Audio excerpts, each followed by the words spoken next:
এবং বিমান দুর্ঘটনায় আমাদের একজন পাইলট অ্যাজ ওয়েল এজ আমাদের অনেক একটা স্কুলের ছোট কোমলমতি বাচ্চারাও আহত হয়েছেন এবং অনেকে মারা গিয়েছেন।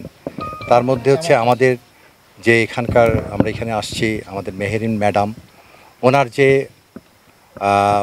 অবদান, উনি একজন শিক্ষক ছিলেন না শুধু, উনি ছিলেন মায়ের মতো। তার প্রমাণ করে গিয়েছেন উনি প্রায় 20টা শিশুকে মৃত্যুর হাত থেকে রক্ষা করে এবং উনি নিজের জীবন দিয়েছেন। এর চেয়ে বড় আর কিছু হতে পারে না।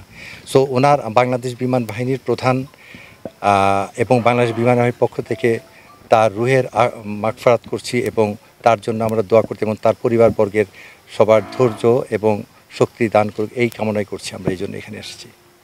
অ্যাকচুয়ালি মাহেরিন ম্যাডাম আমি এখানে জানতে পারলাম উনি আমাদের শাহিন স্কুলের স্টুডেন্ট ছিলেন এবং ওনার শ্বশুরও বাংলাদেশ এয়ারফোর্সের একজন গর্বিত সদস্য ছিলেন। সো এখন আর কিছু বলার নাই, কারণ এখন আমাদেরই পরিবারের একজন সন্তান।